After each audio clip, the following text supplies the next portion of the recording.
ओम नमः शिवाय।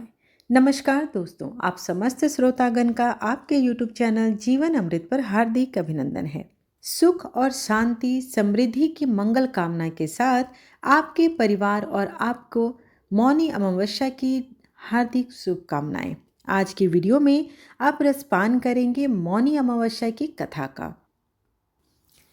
हिंदू धर्म में मौनी अमावस्या का विशेष महत्व है। इस साल यह तिथि 29 जनवरी को, इस दिन स्नान और दान का विशेष महत्व भी है। धार्मिक मान्यताओं की माने तो इस दिन भगवान विष्णु की आराधना और पुण्य कर्मों से सुख और समृद्धि की प्राप्ति होती है। इस दिन पौराणिक कथा का श्रवण करना चाहिए। कथा का श्रवण करने से व्रत की पूर्णता होती है और पुण्य फल की प्राप्ति भी होती है। तो आइए बिना देर किए मौनी अमावस्या व्रत की कथा का श्रवण करते हैं। आप सबसे अनुरोध है कि कथा का श्रवण संपूर्ण करें और दिल से कमेंट बॉक्स में हरे कृष्णा या ओम नमो भगवते वासुदेवाय अवश्य लिखें।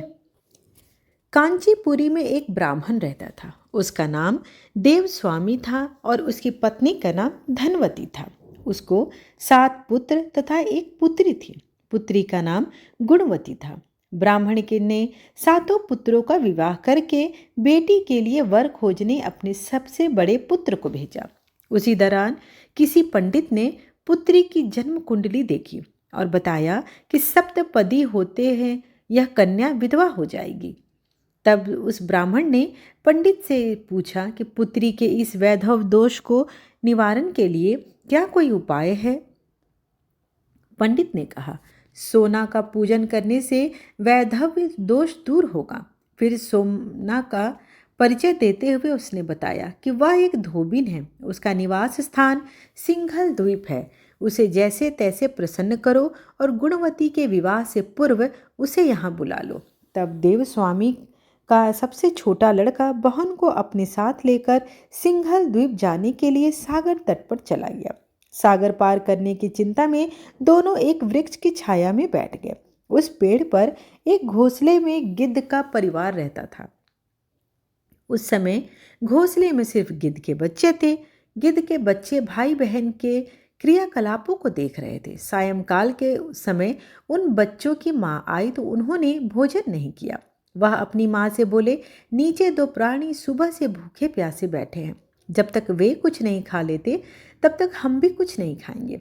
तब दया और ममता के वशीभूत गिद्ध माता उनके पास आई और बोली, मैंने आपकी इच्छाओं को जान लिया है। इस वन में जो भी फल फूल कंदमूल मिलेगा मैं लेकर आती हूँ। आप भोजन कर लीजिए। मैं प्रातःकाल आपको सागर पार कराकर सिंघल द्वीप की सीमा के पास पहुँचा दूंगी।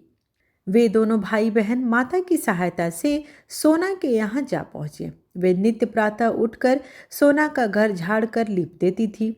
एक दिन सोना ने अपनी बहुओं से पूछा, हमारे घर कौन आता है? कौन घर की सफाई करता है?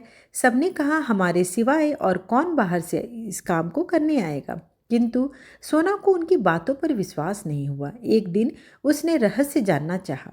वह सारी रात जागी और सब कुछ प्रत्यक्ष देखकर जान गई।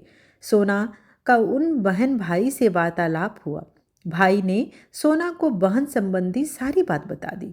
सोना ने उनकी श्रम साधना तथा सेवा से प्रसन्न होकर उचित समय पर उनके घर पहुंचने का वचन देकर कन्या के वैधव दोष निवारण का आश्वासन दे दिया।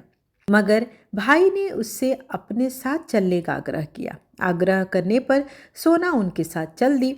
चलते समय सोना ने बहुओं से कहा, मेरी अनुपस्थिति में यदि किसी का देहांत हो जाए तो उसके शरीर को नष्ट मत करना, मेरा इंतजार करना। और फिर सोना बहन भाई के साथ कांचीपुरी पहुंच गई। दूसरे दिन गुणवती के विवाह का कार्यक्रम तय हो गया। सप्तपदी होने ही उसका पति मर गया। सोना ने तुरंत अपने संचित पुण्यों का फल गुणवती को प्रदान कर दिया। तुरंत ही उसका पति जीवित हो उठा। सोना ने उन्हें आशीर्वाद देकर अपने घर चली गई। उधर गुणवती को पुण्य फल देने से सोना के पुत्र जमाता तथा पति की मृत्यु हो गई। सोना ने पुण्य फल संचित करने के लिए मार्ग में पीपल वृक्ष की छाया में विष्णु जी का पूजन करके 108 परिक्रमाएं की और इसके पूर्ण होने पर उसके परिवार के मृतक जन जीवित हो उठे। निष्काम भाव से सेवा का फल मधुर होता है। इस व्रत का यही लक्ष्य है। इस